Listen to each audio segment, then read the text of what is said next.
computations. Assalamualaikum warahmatullahi wabarakatuh. Halo teman-teman, perkenalkan nama saya Rahinita dengan NIM 2002110018.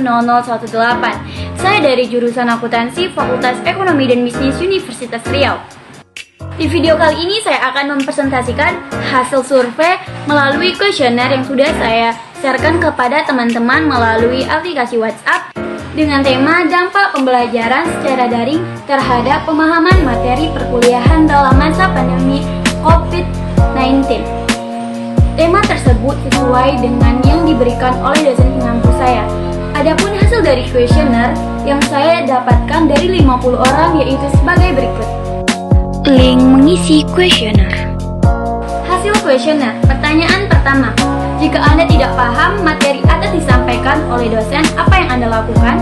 Pertama, bertanya ke dosen. Kedua, bertanya ke teman. Yang terakhir, mencari di Google.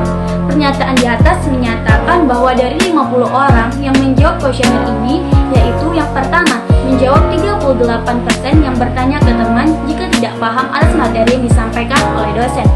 Yang kedua, yaitu 32% mencari di Google, dan terakhir 30% bertanya ke dosen. Pertanyaan kedua, apakah selama pembelajaran daring Anda memiliki hambatan?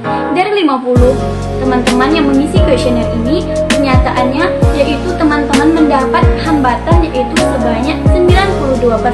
Ada juga teman-teman yang tidak memiliki hambatan yaitu 12%. Pertanyaan ketiga, menurut Anda, apakah pembelajaran daring ini akan berkelanjutan pada semester selanjutnya? Pernyataan di atas menyatakan bahwa pembelajaran daring ini akan lanjut pada semesternya, yaitu sebanyak 78%. Ada pula teman-teman juga menjawab pada semester selanjutnya tidak adanya pembelajaran secara daring, yaitu sebanyak 24%. Pertanyaan keempat, bagaimana interaksi dosen dengan mahasiswa saat pembelajaran daring berlangsung? Pernyataan di atas menyatakan bahwa interaksi dosen dengan mahasiswa saat perkuliahan berlangsung yaitu sebanyak 46% memilih rate ketiga yang berarti jawaban tengah atau cukup baik saat interaksi dosen dengan mahasiswa. Pertanyaan kelima, apa hambatan yang Anda miliki saat pembelajaran daring? Pernyataan di atas menyatakan bahwa hambatan yang teman-teman miliki saat pembelajaran daring yang mereka isi sendiri jawabannya yaitu sebanyak 8% hambatannya adalah jaringan. Tetapi ada juga teman-teman yang kurang mengerti dan juga terbatasnya kuota yang mereka miliki. Pertanyaan keenam, apakah kondisi tempat tinggal Anda saat melakukan pembelajaran daring sulit mendapatkan jaringan?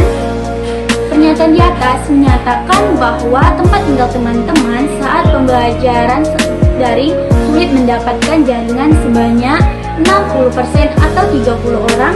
Ada pula teman-teman yang tidak sulit mendapatkan jaringan sebanyak 40% atau 20 orang. Pertanyaan ketujuh, bagaimana tingkat pemahaman Anda atas materi pelajaran yang dilakukan secara daring? Pernyataan di atas menyatakan bahwa tingkat pemahaman materi pelajaran yang dilakukan secara daring ini sebanyak rate ketiga yaitu 54% yang berarti cukup baik, dan juga ke rate 4 yaitu 30% yang berarti baik. Pertanyaan terakhir atau pertanyaan ke-8, apakah Anda pernah merasa bosan terhadap pelajaran daring? Dari 50 responses terdapat 94% atau 47 orang yang merasa bosan terhadap pelajaran daring. Tetapi ada juga 6% atau 3 orang yang tidak merasakan bosan terhadap pelajaran daring. Kesimpulan, dari hasil survei kuesioner yang diisi oleh teman-teman menyatakan bahwa teman-teman lebih setuju pelajaran secara offline dibandingkan secara online. Karena perkuliahan secara online ini memiliki hambatan seperti kuota, jaringan, ataupun kurang memahami pelajaran yang disampaikan oleh dosen, dan juga lokasi tempat tinggal yang sulit mendapatkan jaringan yang bagus. Kita lebih dapat memahami materi yang disampaikan oleh dosen secara offline dibandingkan secara online. Dan juga dengan perkuliahan offline, kita bisa bergaul dengan teman-teman sehingga kita tidak merasakan bosan saat perkuliahan.